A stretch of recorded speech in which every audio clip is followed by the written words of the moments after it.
Vous êtes à l'écoute d'Anthropodcast. L'Anthropode quoi ? L'Anthropodcast. Mais c'est quoi l'anthropologie ? Une production VoyageCast. En collaboration avec Anne-Laure.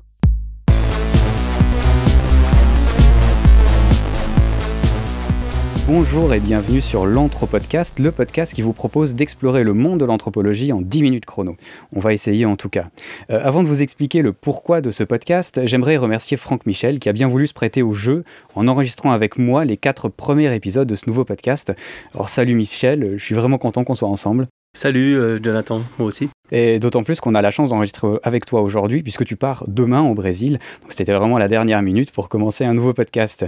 Je tiens aussi à remercier Anne-Laure, que tu connais, qui, vous l'avez entendu dans le jingle, collabore avec moi dans l'ombre sur l'Anthropodcast justement, en m'aidant grâce à son expertise d'étudiante en anthropologie, ce qui est nécessaire pour moi parce que je ne suis pas anthropologue et je n'ai rien à faire avec l'anthropologie pour l'instant en tout cas. Si. On va dire, en tout cas en tant que voyageur on va dire. Avant d'entrer dans le vif du sujet, je vais juste vous dire pourquoi j'ai commencé ce nouveau podcast. Pour ceux qui ne me connaissent pas, je suis Jonathan, je vis en Suisse et je fais un podcast sur le voyage depuis tout juste 2 ans qui s'appelle VoyageCast. Sur certains épisodes, en fonction des invités et des sujets, je me suis aperçu qu'il nous manquait un certain regard, une certaine analyse, une étape de plus que celle du voyageur qui se contente de voir et de rapporter. De même, surtout dans mon dernier voyage aux Philippines, j'ai été confronté à quelques situations qui m'ont bouleversé, autant parce que je ne les comprenais pas que parce que je ne savais pas comment y réagir. Bref, il me manque des clés pour appréhender le monde qui m'entoure, et je suis souvent un peu perdu, et je ne dois pas être le seul. Assez rapidement, l'étude de l'anthropologie m'a semblé être un bon point de départ pour me donner des bases solides et explorer le monde d'une autre manière. Le souci, c'est qu'après avoir discuté avec quelques étudiants en anthropologie, je me suis retrouvé avec une trentaine de livres, allant de Strauss à l'anthropologie pour les nuls en passant par une étude sur la sexualité d'une tribu quelque part dans l'Amazonie. Alors je sais, vous allez dire que je suis un paresseux, nourri à Wikipédia, qui rechigne à prendre 2 ans de vacances pour ingurgiter une centaine de livres qui pourraient m'aider dans ma quête. Mais la perspective de me perdre dans des explications souvent trop longues, de devoir sortir mon dictionnaire à chaque paragraphe et de finalement me lasser comme un mauvais élève, ne me plaisait pas du tout. Et puis je me suis rappelé de Podcast Science, ce podcast que vous devriez absolument écouter, qui s'est fait pour mission de nous expliquer la science avec passion, sans nous prendre pour des idiots, qui permet à n'importe quel auditeur de comprendre un peu plus le monde qui l'entoure. Pas de vulgarisation de bas étage, mais une vraie volonté de communiquer sur la science et de nous faire apprendre ce qui nous ennuyait considérablement à l'école. L'Anthropodcast, c'est un peu la même mission, mais ciblée sur l'anthropologie. Il est facile de critiquer le voyageur inculte, celui qui se permet tout et souvent le pire, celui qui nous fait souvent honte. Il est aussi facile de se croire bon voyageur, supérieur aux autres, qui, eux, ne comprennent pas le monde. Je pense que l'anthropologie peut nous aider par ses questionnements et ses analyses à être des voyageurs différents, pas forcément parfaits, mais qui ont affûté leur regard et leur compréhension de l'autre. Pour éviter de longs et ennuyants discours, les épisodes ne dureront qu'une dizaine de minutes, mis à part celui-ci, avec une thématique précise et qui sera un défi tant pour moi que pour mes invités. Les épisodes seront mis en ligne toutes les 2 semaines en alternance avec VoyageCast. Chaque invité participera à 4 podcasts. Les 4 premiers seront donc enregistrés avec Franck Michel et diffusés à la fois sur anthropodcast.fr et sur voyagecast.ch, puisqu'il s'agira de faire le lien entre d'un côté le voyage et de l'autre l'anthropologie. Les suivants ne seront disponibles que sur anthropodcast.fr pour permettre de bien différencier les thématiques et de vous permettre, chers auditeurs, de choisir ou l'un ou l'autre, voire pourquoi pas les 2. Alors après cette petite intro que j'espère que Franck ne s'est pas endormi, elle n'était pas trop longue, ça va, on va rentrer dans le vif du sujet, mais tout d'abord, en résumé parce que tu as énormément de choses à dire, Franck, qui es-tu ? Merci Jonathan de cette belle introduction. En fait, je suis tout simplement, on va dire, un anthropologue qui nomadise, on va dire un petit peu, qui voyage une bonne moitié de l'année, un peu surtout dans les Amériques et en Asie, qui sont un petit peu les 2 continents de prédilection. Et c'est vrai que j'écris des bouquins, j'écris des articles, j'interviens dans des universités un peu diverses et variées dans le monde. Et je dirige parfois des thèses, ça m'arrive de suivre des travaux d'étudiants ou des missions au bout du monde. Récemment, j'étais en Patagonie, par exemple. Et donc, voilà, donc c'est un petit peu un mélange de réflexion, de recherche, d'écriture et de voyage. Du coup, on va en parler justement de de cet anthropologue. Va être le premier thème de cette série.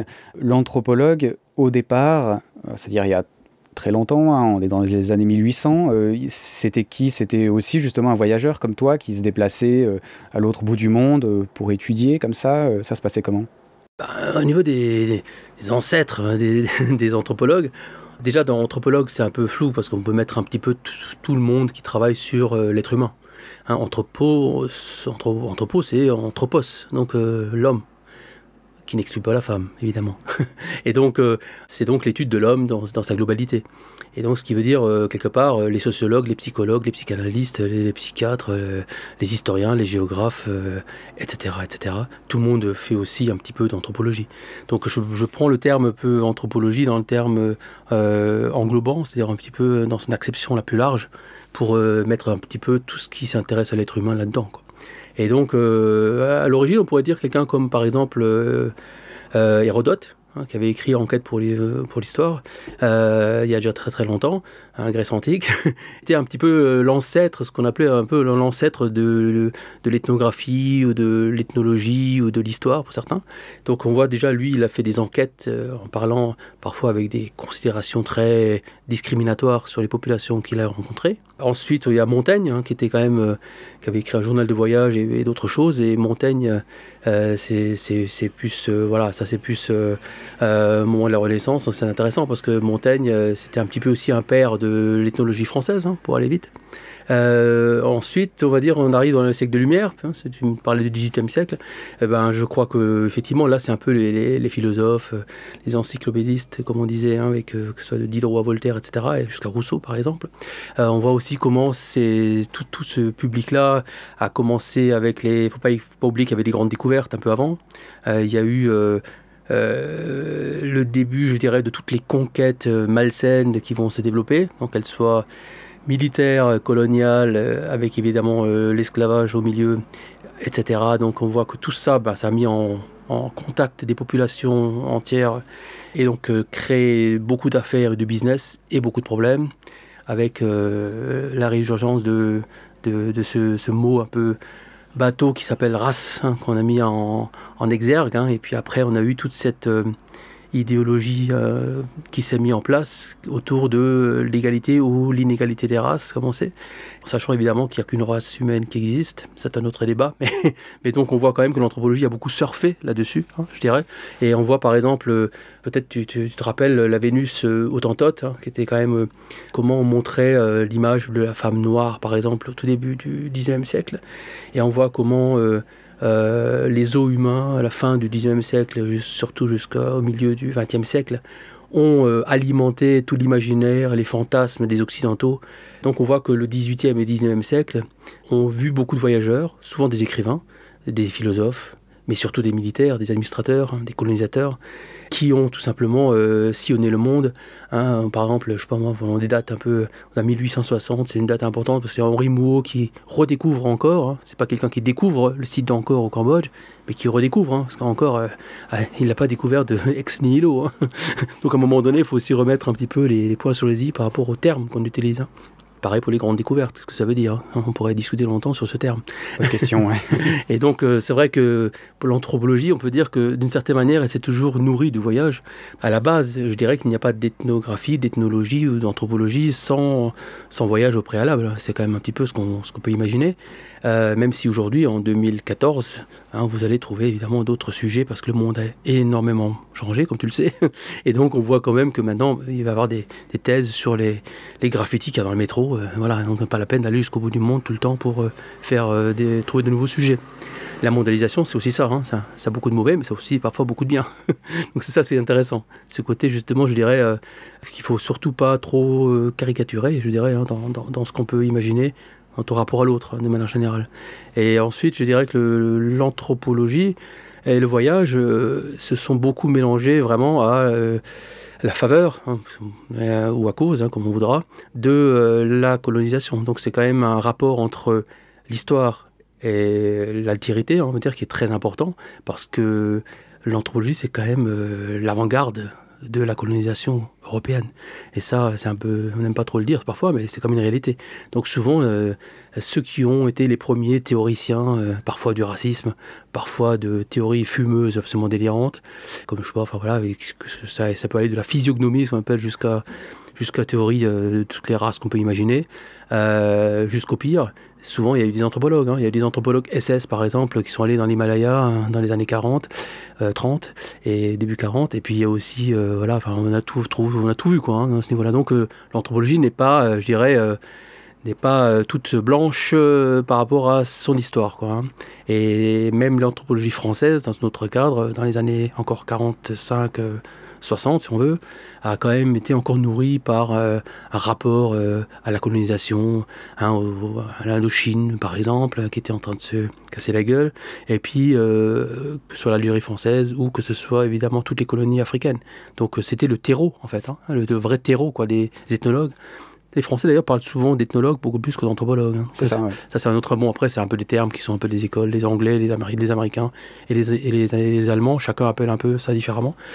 Mais ce qui est intéressant, c'est de voir que le voyage, c'est la matière première de l'anthropologue, mais que souvent, on n'était pas anthropologue, on était écrivain, on était colonisateur, on était même parfois pionnier, explorateur, aventurier, cinéaste, ça peut être plein de choses en fait. C'est Jean Rouch est autant ethnologue que cinéaste par exemple.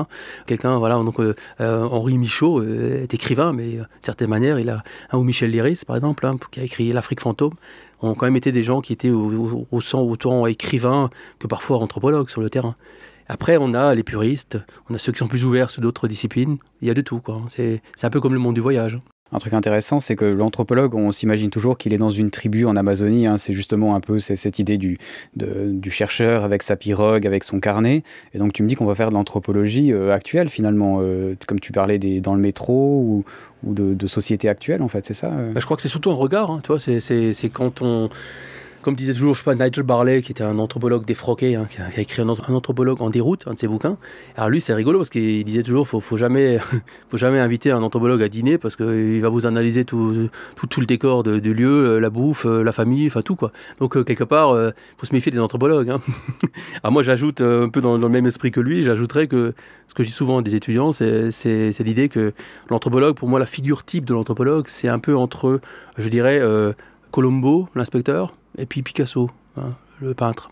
C'est-à-dire un peu, en gros, l'inspecteur de police, et puis l'artiste un peu délirant. Donc je pense que quelque part, la figure de l'anthropologue, elle se retrouve un peu au milieu de ça. Parfois, on se retrouve à faire un boulot de flic, c'est-à-dire tout simplement de vérifier, de fouiner, aller fouiner, faire comme des enquêtes. On se retrouve comme dans des séries télévisées, là, tu vois. Et puis parfois, on se retrouve à être dans une posture beaucoup plus, ou un moment, je dirais, artistique, peut-être, qui est plus de l'ordre de l'aventure ou de la performance, selon les cas, etc. Donc on voit comment c'est ça un petit peu, c'est ça tout le challenge, je dirais, mais aussi toute la passion qu'on peut mettre dans l'anthropologie, quand elle est vivante. Et ça, là, on est très loin des laboratoires et des amphithéâtres de certaines universités un peu moribondes.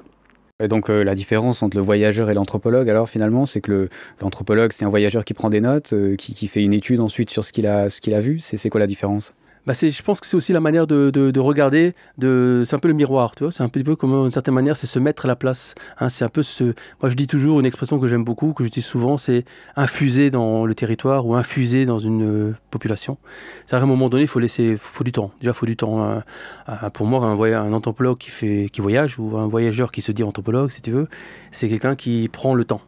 Prend le temps de vivre d'abord, mais aussi prend le temps d'écouter, prend le temps de prendre un petit peu le pouls d'une société, par exemple, d'un village, d'une famille, d'un enfant, etc.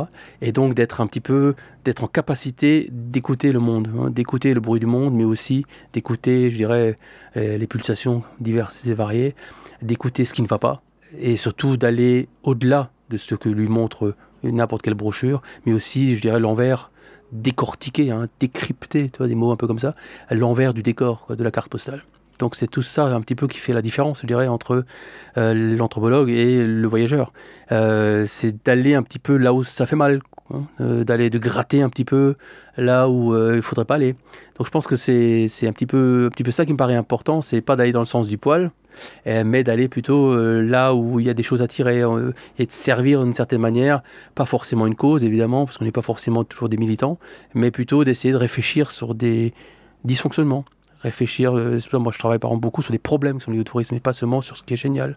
Ce qui est génial, c'est facile, tu ouvres n'importe quelle revue, tu regardes n'importe quelle série télévisée ou alors n'importe quel documentaire sur Planète, Odyssée ou France 5, tu vas toujours voir des belles choses, quoi.